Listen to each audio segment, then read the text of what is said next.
Onda tingi te era tuzi te in profunda sicura sonda. Onda tingi te era tuzi te in profunda sicura sonda.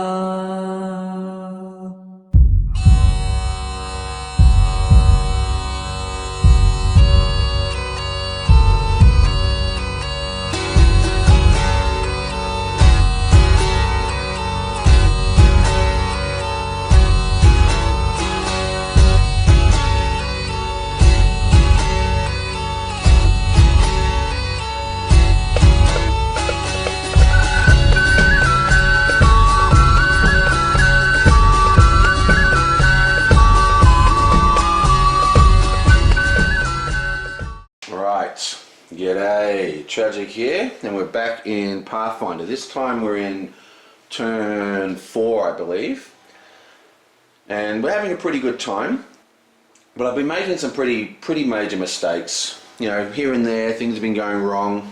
Nothing's too major. There's been one really major one which I'm going to actually correct this turn. But before we do that, there's one thing we need to do is that you actually have to discard your cards down to your hand size at the end of your turn. For the whole game, I've been playing that you only draw to your hand size. So if your hand is over the cards, you don't discard. But that's actually completely wrong. So we're just going to quickly check that. 1, 2, 3, 4, 5. 1, 2, 3, 4, 5. 1, 2, 3, 4. 1, 2, 3, 4. 1, 2, 3, 4, 5, 6, 7, 8. Okay, so we're going to get rid of, Mending and Potion of Fortitude. Yoink. 1, 2, 3, 4, 5, 6. So that's 6. 1, 2, 3, 4, 5. Yep. Okay, so everyone else is actually all right, but who knows how many times that mistake happens. Also, when I shuffled in when I used the candle, there was one card I forgot to put in because I went 6, 6, 1, 2, but it was actually Ami's go. So we'll just draw an extra blessing in the time deck to fix that. And now here comes the big one, which I'm actually going to redo. Now normally, you know me, I don't really care about errors. I just soldier on. And this is basically a teasing game anyway, a tutorial game to get these kind of things out of the, out of the deal, but, out of the way. So the real game that starts soon is going to be good. But the point is, these cards are really badly designed. I'm sorry for fans of this game, but they are shockingly badly designed cards. And all you have to do is look at the errata list to see that they were pretty badly written as well.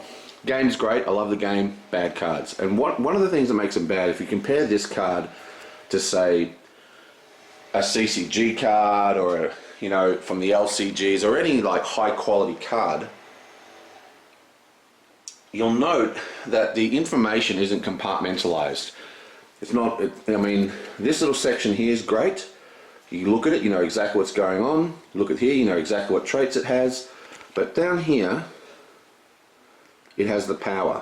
And at the very base of that wall of text, you have a bit of text that says, if you aren't proficient with weapons, the difficulty of this check is increased by 4. Who knows how many cards have had these increased difficulty through proficiency checks?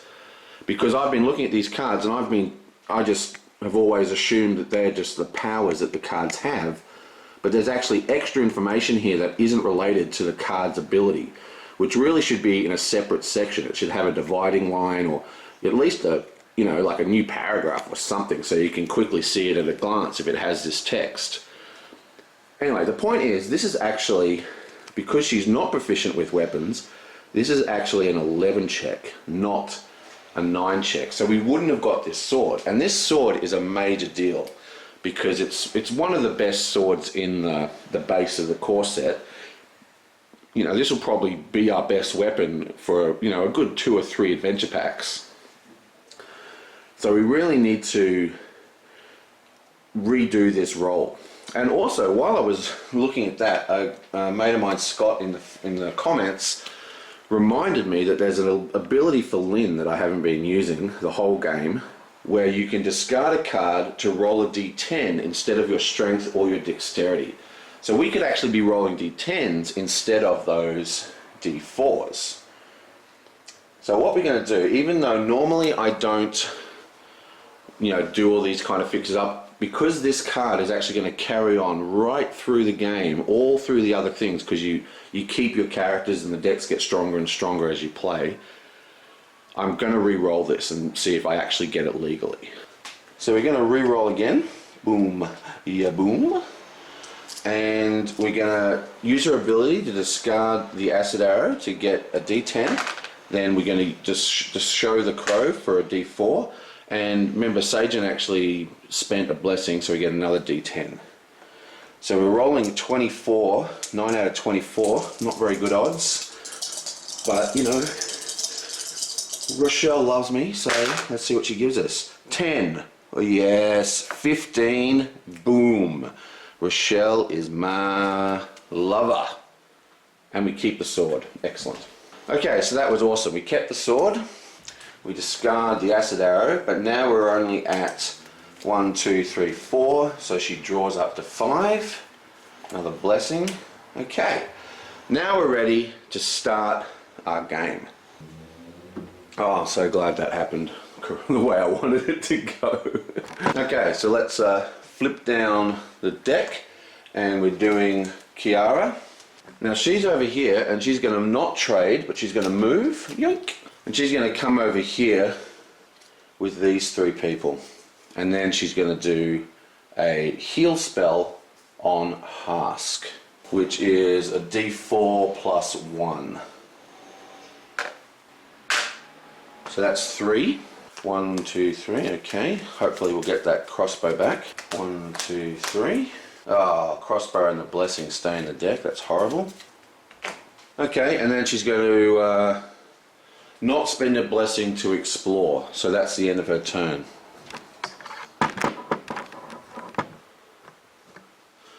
Okay, let's flip a Runeski. Yoink! It's now Lynn's turn. Lynn is going to move and move here, and the reason she's done that is so she can give that longsword to our big warrior chick. But you can't trade after you move. You have to move. You have to trade before you move. So we have to wait a turn here. Okay, so let's explore. Yonk. It is asleep. Okay, so this is an intelligence or an arcane. I don't think she's particularly smart. She does have a d6 for intelligence, so this 5 or better. It's an Arkham roll. Oop, fail. Vanish. And that's going to be the end of her go.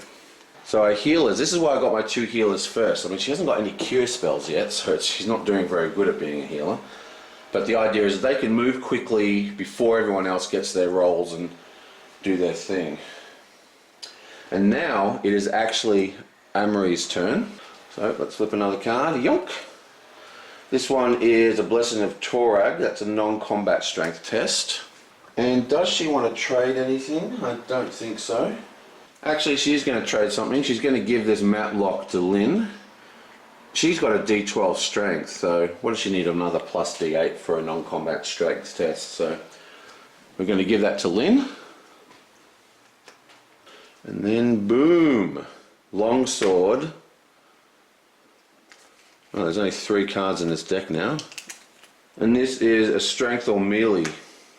Okay, so let's read the whole card this time. If you aren't proficient with weapons, the difficulty of this check is increased by 4. She is proficient with weapons though, so that's fine. So she's only got to get a 6, and her strength is... she can actually use melee, which is a d12 plus 2. So she only needs a 4 to pass this off a d12, so high chance of getting this longsword. Bam, thank you, straight into our hand. And we're going to explore again. Amory's got a guide who can be discarded to explore. Okay, next exploration, yonk. Oh my lord, a werewolf. Oh, out comes the big guns. Before the encounter, examine the top card of the blessing deck of the blessing discard pile. If the card is a blessing of the gods, the difficulty to defeat the werewolf is increased by 3. Okay, it's 13 already. Luckily, it's not. It's a blessing of Torag, so that doesn't go off. Wow, it sounds like a plane's crashing outside. They have all the army doing their maneuvers at the moment. It's really annoying. Okay, so it's a combat 13 check. So she's going to use either one of these cards, okay? And they all use melee, and her melee is a d12 plus 2, as we just found out. And I think we're going to use the longsword, and we just need to reveal this card, and that gives us a d8. So d12 and a d8. d12, a d8 plus 2. We need 13. Now, that's really not enough. Not even really over 50. We're going to Blessing of the Gods it from Lynn. Kind of wanted to save these, but we're going to add another d12. And that should be plenty. Okay, so we need 13. Boom! What have we got? 8, 9, 10, 11, 12, 13, 14, 15. Werewolf is taken out. This goes back in her hand, and that's going to end her go. Okay, so there's only 2 cards left in there, so we should get that next turn. Okay, so we've got 3 cards. We draw to 4. Another blessing, great. Got to try and save those blessings. Next, yoink! Okay, it's a blessing of Grom, strength best combat check. Sion's going to stay where she is. There's only 1 card left. Yoink! And it is a Siren, which is an 8 check. All damage dealt by the Siren is mental damage that may not be reduced. If undefeated, examine the top 3 cards of your deck and discard any if undefeated. So let's not be undefeated. Yeah, boom! Okay, so we're going to force missile this biatch. Now, I believe she automatically recharges arcane spells. Yep, so she doesn't have to recharge that. Recharge means go under your deck instead of discarding, which means it doesn't deplete your life force. And she rolls her arcane dice with a d12 plus 2, but she also gets 2 d4s, which is greater than her natural, which is 1d6, so it's like 2 extra points. Now, I can't really see how we can lose this. I mean, we only need 8. So, I'm not going to do anything. Come on, no blessing. Do it! Okay, so that's 6, 7, 8, 16. Bam, she's obliterated by the force missile, and this is recharged. So it goes at the bottom of her deck. Oh, I skipped Sajin's turn by accident. God, I'm an idiot. Oh well, I have to go do that in a sec. Now, she's at the location and there's nothing there, so she's going to close it, or at least attempt to close it. And she attempts to close it with succeed in intelligence or craft 6 check. Now, her intelligence is kind of crappy. She only has a d6, so she has to roll a cursed Arkham roll to actually succeed in this. So Hask is going to discard a blessing to give her another d6, and that gives us a 50-50 chance, I guess. So, come on, d6. Oh, 10, easily done. So this is now closed.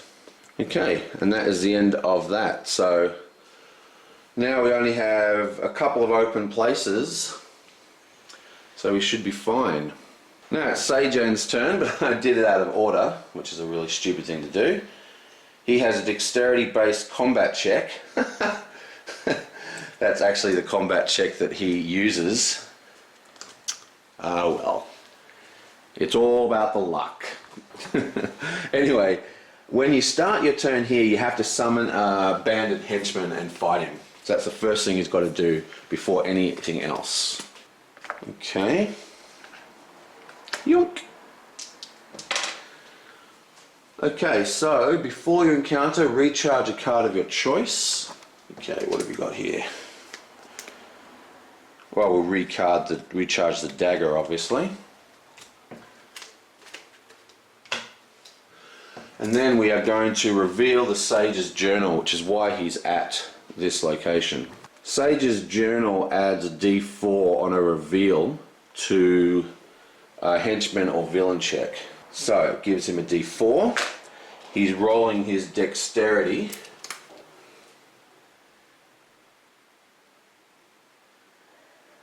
Which is a D10 plus 2.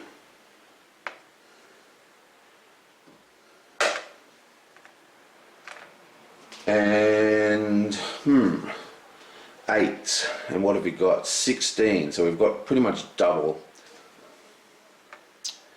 I don't know.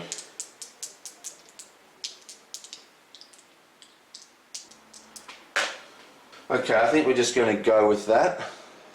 Actually, we're not. What we're going to do is Hask is going to discard the sling, which does have the range trait, to add another D4. And he does discard it, doesn't he? You don't discard it, you actually recharge them, so I've been doing that wrong the whole time. Okay, so we should get this. D10, D4s, you only need 8. Boom. 3, 6, 7, 8, 9. We just make it. He's dead. Boom. And now we actually have the encounter. Yoink. Which is a cultist. Which is a D9. And I think it only has a if not defeated text. Yeah, so it's only if we don't defeat him. So now we need to get a 9 again. So we're rolling once again with dexterity. That's a 2 and a 10. And he's going to do a blessing, and of course the blessings for him is another ability they haven't been doing. You may play any amount of blessings in a combat check and you recharge them instead of discarding them. So this gets recharged, not discarded. Yoink. Lucky this is a training quest.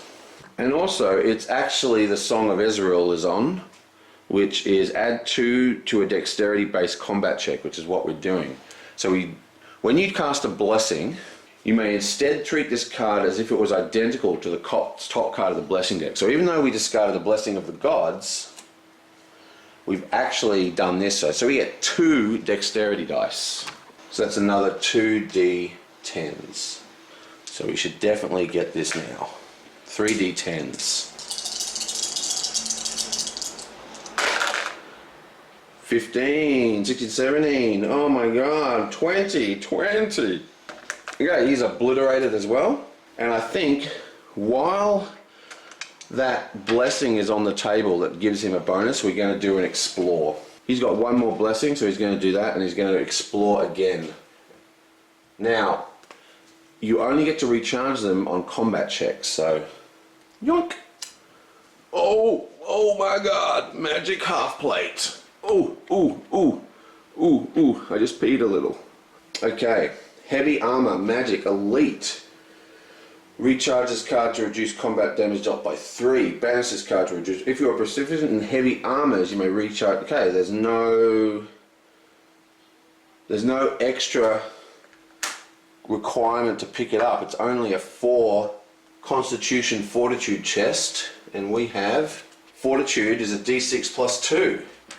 So we've got a high chance of getting this. I can't afford to increase it with a whatever you call it. You know what I'm trying to say. What am I trying to say?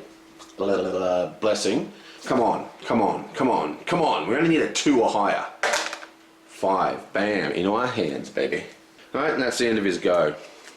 Wow, that was awesome. And he's got quite a lot of cards left in there. And finally, we have Hask. Yoink. Blessing of Idunwan, non-combat charisma check, and here's at the gate.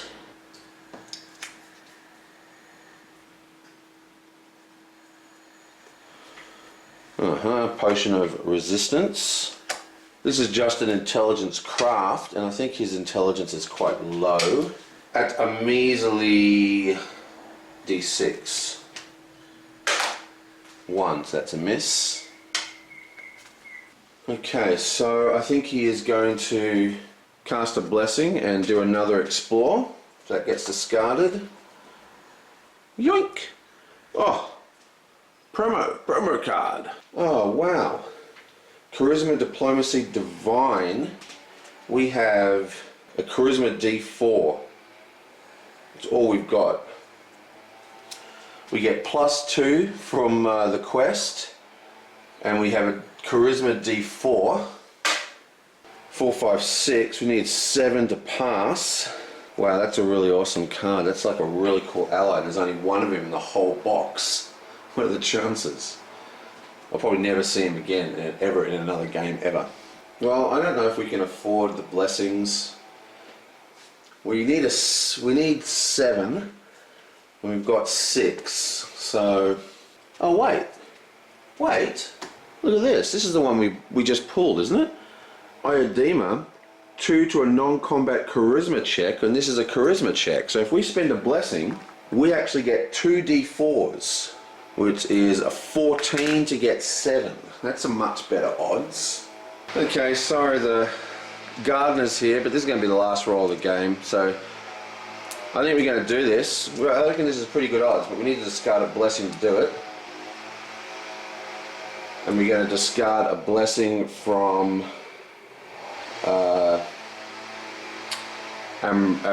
Amariel, or whatever her name is.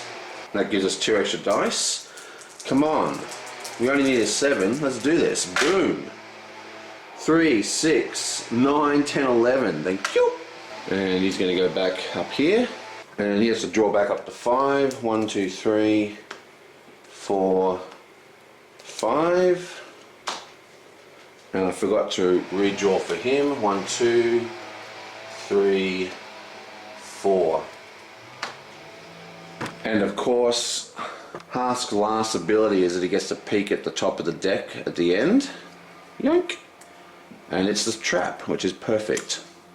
Now, what are the traps again? The traps are dexterity or disable. Okay, so that's the end of that round. Hopefully I'm starting to get a little bit better. It's going to take me a while to learn all these millions of things, you know, all the powers on all the heroes.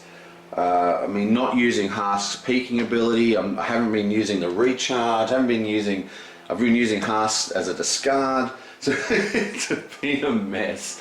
But, you know, this is the tutorial quest. Come on, this is what they're for. They're to teach me how to play. By the time we actually go on our quest for the Runelords, we are going to be tight. See you guys next time. Onda tinggi te edaf tuzi te in profunda sicura sonda. Onda tinggi te edaf tuzi te in profunda sicura sonda.